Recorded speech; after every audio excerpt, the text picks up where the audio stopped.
All right, y'all. Welcome to the Hobo Hacienda. Just wanted to give a little update here. This is my Sentinel Coop. I did a review on this a while back when I first got it. I think we've had it for about 3 years. So this is how it's aged. It did pretty good. I did the pressure treated wood along the bottom to get the metal up out of the ground, and that did a great job. But I did that tin roof myself. So if you got the inclination, that I think that probably saved it, because it had a pretty bad roof. Probably would have rotted out if I wouldn't have done that. But anyway, I've upgraded. I'm gonna get some more chickens. So we have the Guardian Coop now, is what I just got done. Hey buddy, what's going on? You want that? Oh yeah. But anyway, this is the Tractor Supply Guardian Coop. I just got it built pretty much today. I've just been doing little things on it here and there, but highly recommend the platform for it. These are 4x6s. I spent about $200 at Lowe's for the pressure treated 4x6s. I got 2 12-footers and 3 8-footers. You could get away with getting 1 10-footer and 1 8-footer and then 2 12-footers, but I just wanted the extra for some other stuff that I got around the house. But this one, the long one, is, hold on, let me get my tape out here. See, I had to build the coop and then see what the dimensions of the coop were, and then build the platform, which made it twice as difficult. But for you guys, 123 and 1/8.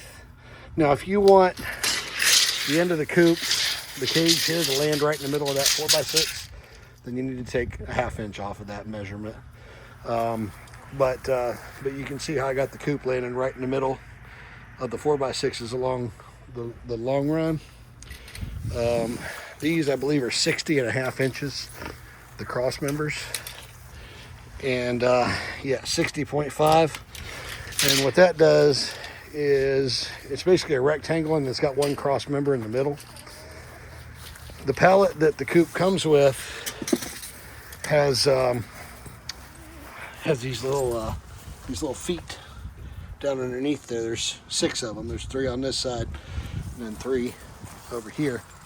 And what I did was I measured it to where the cross members lined up perfectly on center, with those going across that way, and then the sides are perfectly in there. I'm going to secure it down here eventually. When you open up the coop, I think my girls are inside right now. Oh no, they're not. When you open up the coop, you can lift up the floor, and so you can get inside those pucks. So I'm going to drill a hole there and lag that down to the subframe there. And some little things I did here.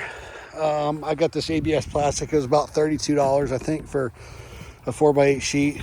I get a strong northwesterly wind coming across this field, and I didn't really want to orient the coop, with the back face. I wanted to line it up with my shed, so that's why I bought the ABS plastic. That's going to give them a windbreak.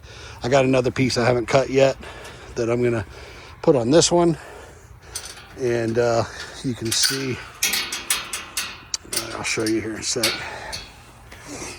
Get in here and you can see I just did them with zip ties. I had my missus go out there and kind of hold the panel in place, and I drilled the holes and had her hold the panel while I fed the zip tie out, and then she fed the other one in. The feed and water that comes from Tractor Supply.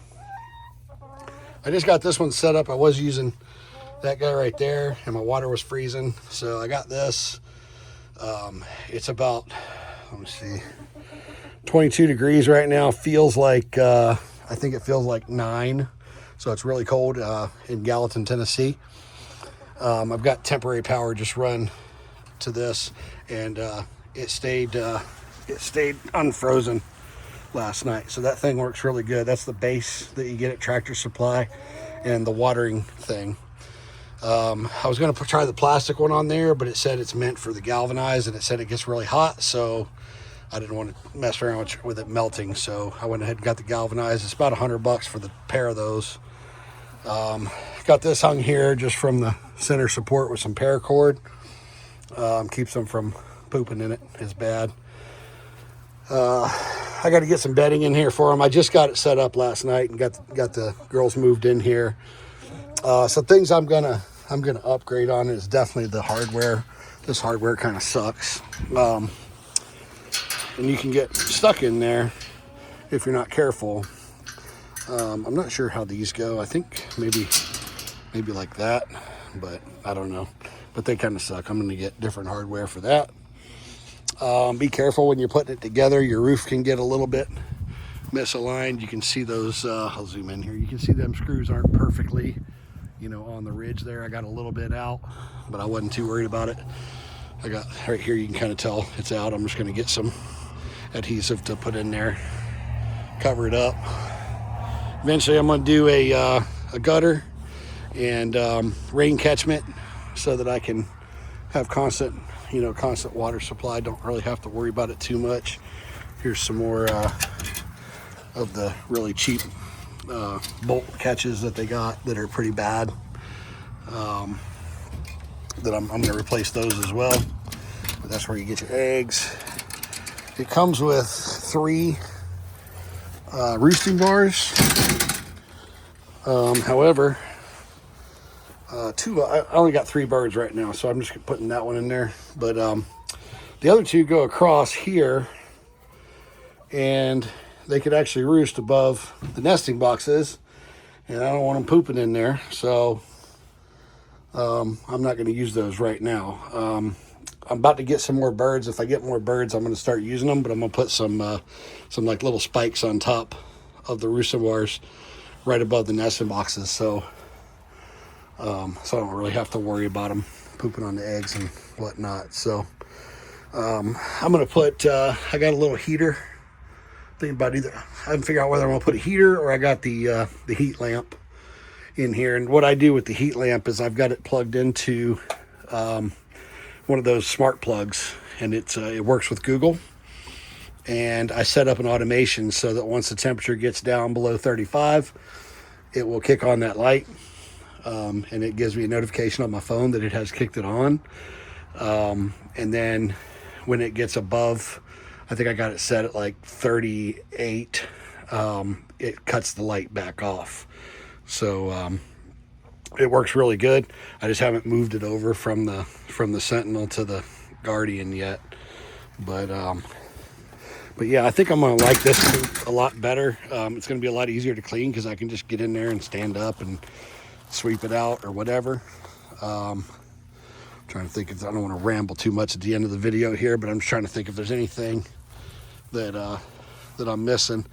Like I said, I will be lagging it down inside there. I'll probably drill some holes periodically around the cage and make sure it's centered up real good, and then lock that down because it's actually not that heavy of a coop, and the wind that we get ripping across this pasture here, it will definitely move the coop around.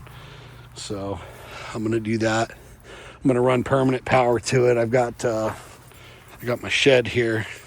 That's my plug for my RV, and I buried a cable here and powered my shed.